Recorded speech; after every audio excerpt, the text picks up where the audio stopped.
अस्सलाम वालेकुम students. I hope you are doing well. Students, आज की जो हमारी वीडियो है ये हमारे प्रीवियस टॉपिक से लिंक करती हुई, और इसमें आज हम सीख रहे हैं, कुछ वर्ड प्रॉब्लम्स की बात करेंगे। और ये टॉपिक जो है वो कई ग्रेड्स के अंदर पढ़ाया जा रहा है, लेकिन कुछ स्टूडेंट्स को प्रॉब्लम हमेशा रहती है, क्योंकि इसके अंदर जो मेथड है या फॉर्मूला है वो इतना आसान नहीं होता समझना, जब तक आप उसकी बार बार ठीक तरीके से प्रैक्टिस ना करें।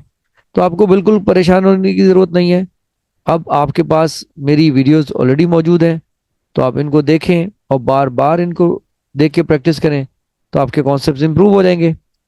तो हम आज जो बात कर रहे हैं अपने टॉपिक की, वो है profit and loss, chapter number 5, new syllabus D mathematics book 3। और इसके अंदर हमने एक्सरसाइज ली है 5A, और इसके कुछ क्वेश्चन हमने अपनी जो प्रीवियस वीडियो थी उसमें सीखे थे, और आज हम क्वेश्चन नंबर 3 से क्वेश्चन नंबर 5 तक को डिस्कस करेंगे। So get ready, keep your stationery and notebook in front of you. सबसे पहले हम देखते हैं अपने आज के गोल्स की तरफ। By the end of this video, viewers will be able to calculate the cost price, selling price, profit loss, and profit loss as a percentage of the cost price. Solve word problems involving profit or loss. Real life application में अगर हम बात करें profit and loss की, तो आप business operations में, investment में, एंटरप्रेन्योरशिप में, पर्सनल फाइनेंस में, रिटेल शॉपिंग में या ट्रांसपोर्टेशन में यूज कर रहे होते हैं। सो get ready for the task. तो सबसे पहले हम रिकॉल कर लेते हैं, क्योंकि ब्रेनस्टॉर्मिंग बहुत जरूरी है, कुछ फॉर्मूलों को रिकॉल करना। Profit is equal to selling price minus cost price, loss is equal to cost price minus selling price, profit upon cost price multiply by 100%, अगर आप प्रॉफिट परसेंट की बात कर रहे हैं, और लॉस परसेंट की बात करेंगे तो loss upon cost price multiply by 100%। ये है वर्ड प्रॉब्लम आपकी स्क्रीन पे। तो सबसे पहले हम वर्ड प्रॉब्लम को पढ़ते हैं, उसके बाद इसको सॉल्व करते हैं step by step. A trader mixes 2 kg of butter, which cost $8 per kg, with 3 kg of butter, which cost $6 per kg. He sells the mixture at $2.55 per 250 gram. Express his profit as a percentage of his selling price. तो ये बहुत interesting question है, लेकिन थोड़ा सा complicated in sense है कि इसमें आपको इसके जो डेटा है उसको गौर से देखने की जरूरत है। तो हम स्टार्ट करते हैं यहाँ से इसकी वर्किंग सॉल्यूशन। क्योंकि वर्ड प्रॉब्लम है, तो आप इसको बहुत गौर से पढ़िएगा, जो जो इसमें सेंटेंसेस वाइज जो डेटा दिया हुआ है। अगर हम बात करें cost price 5 kg of mixture की, तो वो आपके यहाँ पर दिए, देखिए 2 + 3 कितना होता है 5 kg। तो हम लिख रहे हैं सीपी, कॉस्ट प्राइस। ठीक है, CP stands for cost price of 5 kg of mixture की अगर मैं बात करूं, तो देखिए 2 का आपको दिया हुआ $8, और 3 की वैल्यू आपको दी हुई है। तो इसी तरह से आप इसको कैलकुलेट करेंगे सेपरेटली। 2 8 16 हो गया, और 3 6 18, इनको प्लस कर लीजिए जरा, 34 हो गया। ठीक हो गया, तो ये $34 आ गई 5 kg मिक्सचर की कॉस्ट। अब एसपी की बात करेंगे, सेलिंग प्राइस। इसी के अंदर अगर 5 kg मिक्सचर है, selling price of 5 kg mixture आपके पास क्या दी हुई है, जो आप क्वेश्चन में देख सकते हैं यहाँ पे। तो आपके पास यहाँ पे मेंशन है 20। अगर 1 की बात करें डॉलर, तो 2 पॉइंट यहाँ पे दी हुई है, देखें ना, ही सेल्स अ मिक्सचर पर 250 ग्राम, तो 2.55 यहाँ पे आपको मेंशन किया है। इसको मल्टीप्लाई कर दीजिए मेंटल मैथ से, तो ये आ जाएगा $51। जब आपने इसको सेलिंग प्राइस कैलकुलेट कर ली, तो अब आपको रिक्वायर्ड परसेंटेज चाहिए।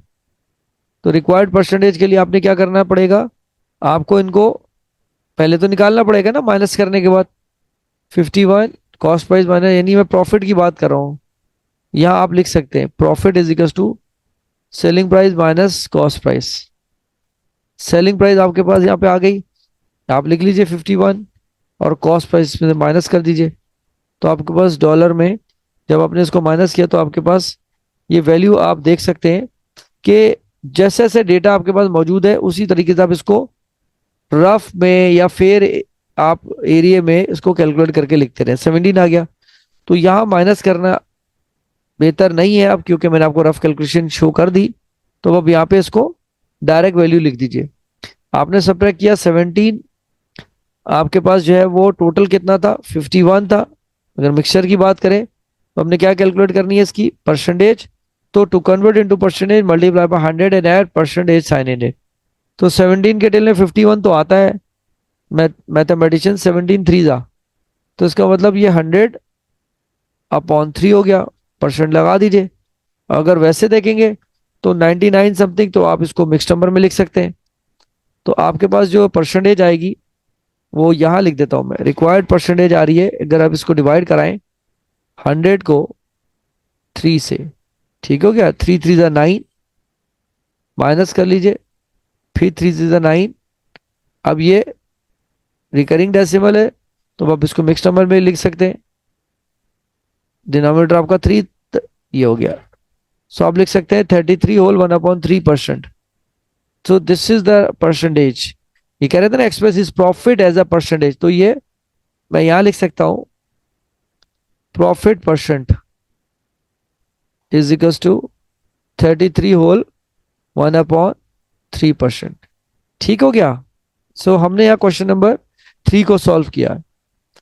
अब हम चलते हैं क्वेश्चन नंबर 4 की तरफ। ये भी इसी तरह का एक वर्ड प्रॉब्लम है, तो सबसे यहाँ लिख लेते हैं सॉल्यूशन।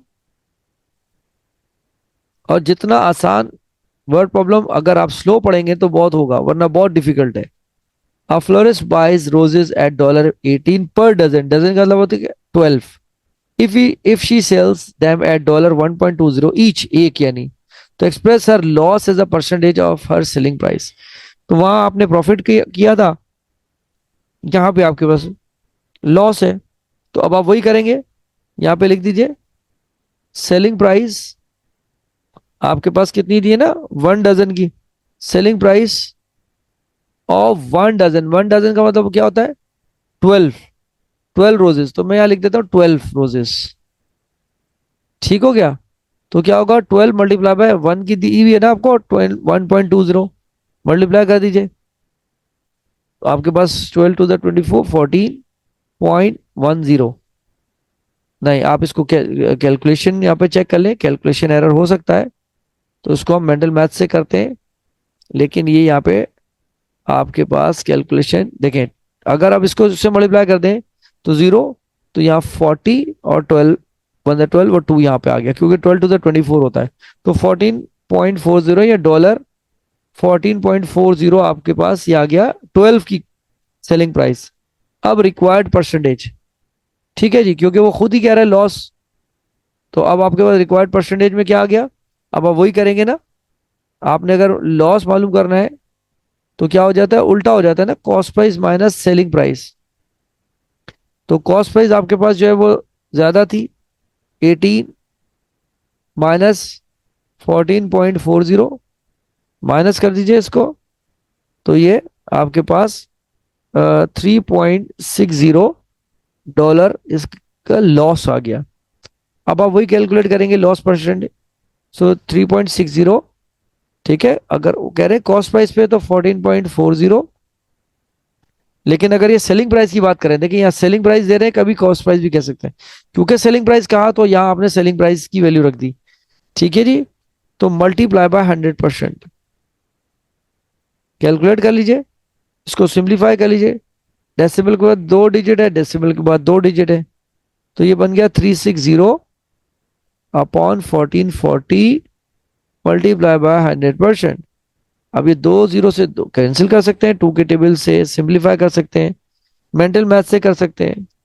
तो मेथड्स बहुत है, it depends up to you. हमेशा याद रखें student, rough working rough column में करें, आपको रीचेक में कभी भी प्रॉब्लम नहीं होगी, आप उसको टैली कर सकते हैं। तो आप इसको सिंप्लीफाई करते हैं, मल्टीप्लाई करके डिवाइड करते हैं 1440 से, तो आपके पास जो प्रॉफिट परसेंट आता है वो है 25%। मैं क्योंकि डायरेक्ट कर रहा हूं, लेकिन आपने रफ वर्किंग शो करनी है ड्यू टू टाइम शॉर्टेज। आपके पास टाइम बहुत है, आपने इसको रीडू करना है, बार बार चेक करना है, और आप अपनी वेरीफाई करेंगे कैलकुलेशन को कि वेदर इट इज राइट और रॉन्ग। तो ये आपके पास जो आया, कह रहे थे ना लॉस एज अ परसेंटेज, तो अब आप यहां लिख सकते हैं लॉस परसेंट कितना है 25%, क्योंकि डॉलर नहीं है, परसेंट की बात है तो परसेंट का साइन जरूर आएगा। This is question number 4 we have done. अब हम चलते हैं क्वेश्चन नंबर 5 की तरफ। क्वेश्चन नंबर 5 में भी कुछ इसी तरह का डेटा है, थोड़ा सा लेंदी है, डिटेल्ड है, तो आपने बिल्कुल परेशान नहीं होना। स्लो स्लो हम कर लेंगे इसको और कैलकुलेट कर लेते हैं। पहले क्वेश्चन पढ़ लेते हैं। Shirley buys a fax machine and sells it to Davy at a gain of 25% on the cost price. Devi then sells the fax machine to Amira at a loss of 25% on the price at which she buys it from Shirley.